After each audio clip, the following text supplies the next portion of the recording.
सतगुरुदेव की जय। बोलिए बंदी छोड़ सतगुरु रामपाल जी महाराज की जय। हाँ तो भक्तों, आज मैं आप लोगों के सामने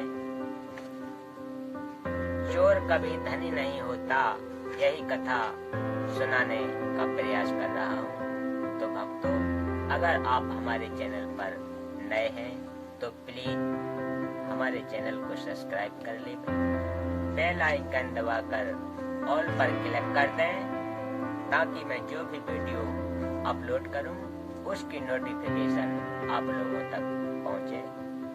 तो चलिए शुरू करते हैं। परमेश्वर कबीर जी अपने विधान अनुसार एक नगर के बाहर जंगल में आश्रम बनाकर रहते थे। कुछ दिन आश्रम में रहते थे, सत्संग करते थे, फिर भ्रमण के लिए निकल जाते थे। उनका एक जाट किसान शिष्य था जो कुछ ही महीनों से शिष्य बना था। किसान निर्धन था, उसके पास एक बैल था। उसी से किसी अन्य किसान के साथ मेल जोल करके खेती करता था। 2 दिन अन्न का बैल स्वयं लेकर दोनों बैलों से हल चलाता था। फिर 2 दिन दूसरा किसान उसका बैल लेकर अपने बैल के साथ जोड़कर हल जोतता था।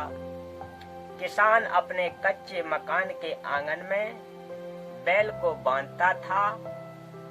एक रात्रि में चोर ने उस किसान के बैल को चुरा लिया।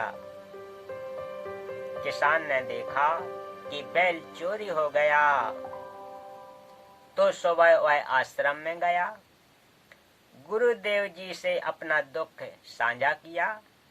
गुरुदेव जी ने कहा कि बेटा, विश्वास रख, परमात्मा पर दान धर्म भक्ति करता रहे, आपको परमात्मा 2 बैल देगा। जो चुरा कर ले गया है वह पाप का भागी बना है। परमेश्वर की कृपा से बारिश अच्छी हुई, किसान भक्त की फसल चौगुनी हुई। भक्त किसान ने 2 बैल मोल लिए और उनकी अच्छी खुराक खिलाई। बैल खागड़ों सांडों जैसे ताकतवर हो गए। गांव में उसके बैलों की चर्चा होती थी। 1 वर्ष पश्चात वही चोर उसी क्षेत्र में चोरी करने आया। कहीं दाव नहीं लगा। उसने विचार किया कि जिसका बैल चुराया था उसके घर देखता हूँ, हो सकता है कोई बैल ले आया हो। देखा तो 2 बैल खादड़ों जैसे बंधे थे। चोर ने दोनों चुरा लिए। किसान जागा तो बैल चोरी हो गए थे। गुरुजी से बताया तो गुरुजी ने कहा कि बेटा, तेरे घर 4 बैल देगा भगवान। चोर कभी सेठ नहीं हो सकता, पाप इकट्ठे करता है। रजा परमात्मा की, आशीर्वाद गुरुदेव का। बारिश ने किसानों की मौज कर दी। भक्त किसान के पास जमीन पर्याप्त थी, परंतु बारिश के अभाव से खेती थोड़े क्षेत्र में करता था। बारिश अच्छी हो गई, 2 बैल मोल लिए, 2 कर्जे पर लिए। खेती अधिक जमीन में की। एक नौकर हाली रखा। 1 वर्ष में सब कर्ज भी उतर गया। बैल 4 हो गए। खागड़ों जैसे मोटे मोटे तगड़े मकान भी पक्का बना लिया। चोर 2 वर्ष पश्चात उधर गया और पहले उसी किसान की स्थिति देखने गया। चोर ने देखा कि 4 बैल सांडों जैसे बैठे थे और चोर के पास 2 दिन का आटा शेष था। अधिक निर्धन हो गया था। चोर ने किसान को रात्रि में नींद से जगाया तो किसान बोला, कौन हो आप? चोर ने कहा कि मैं चोर हूँ जिसने तेरे बैल चुराए थे।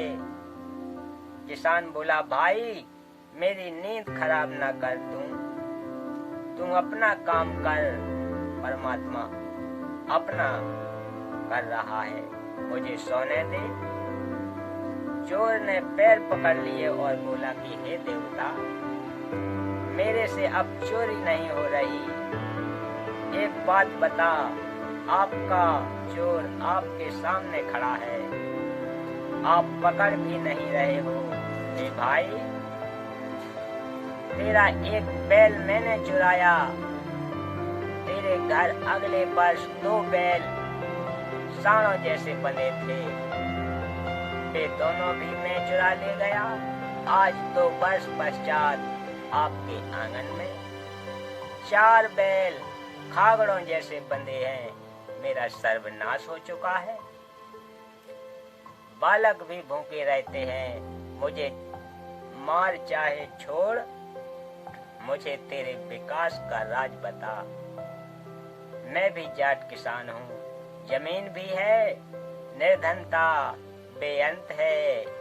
भक्त किसान ने उसको कहा कि आप स्नान करो, खाना खाओ। चोर ने वैसा ही किया। फिर भक्त उस चोर को आश्रम में लेकर गया, गुरुदेव से सब घटना बताई। गुरुदेव ने चोर को समझाया। 7-8 दिन भक्त किसान ने अपने घर पर रखा और प्रतिदिन गुरु जी से मिलाकर सत्संग सुनाया। चोर ने दीक्षा ली। गुरु जी ने कहा कि भक्त बेटा, नए भक्त को 1 बैल दे उधारा, खेती करेगा, तेरे पैसे लौटा देगा। भक्त ने कहा, गुरु जी ठीक है।